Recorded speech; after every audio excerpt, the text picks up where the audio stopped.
Hey everybody, what's going on? For the second consecutive week, the Montreal Canadiens are once again back in the headlines after they dealt Jeff Petry to the Detroit Red Wings for a fourth round pick in 2025, along with defenseman Gustav Lindstrom. I think there's a lot to talk about with this transaction, but before we get into that, let's remember, subscribe to this channel if you haven't already. You can click in the bottom right hand corner of this video, subscribe to this channel. We're trying to continue growing on the road to 1,000 subscribers.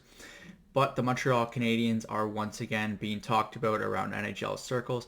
And I think that the biggest thing to take away from this trade with the Detroit Red Wings is that the Montreal Canadiens are kind of building up their reputation again around the National Hockey League as being a team that players are going to want to play for again.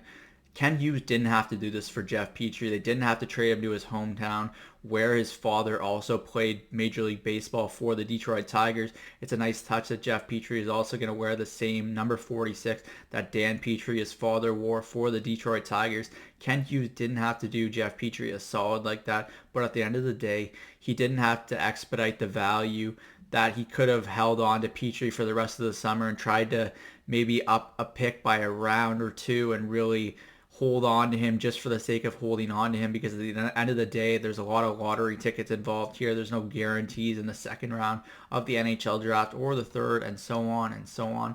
So it makes a lot of sense that what Ken Hughes did here was do a player solid, but also get an asset back in Lindstrom that they feel can be at least a depth defenseman on the right side. That's an area that they've been looking to add to, and he really gives them some insurance on that side as well, just especially because this isn't expecting to be a year where the Montreal Canadiens are insanely competitive. Sure, you'd like for them to at least make a climb in the standings and start to show that they have the right pieces in the mix here for them to potentially be a contending team eventually. But this is kind of still a growing year where you're not going to be as concerned about picking up wins as much as you'd like them to. So I think that adding a player like Lindstrom makes a lot of sense to the equation, and then adding the draft pick is kind of just an addition onto the trade as well. So I think the main takeaway here is just that you have to be happy that Ken Hughes is kind of doing right by some of these players, and that kind of thing doesn't go unnoticed around the National Hockey League. Players are certainly going to take notice that this is a general manager that cares about his players.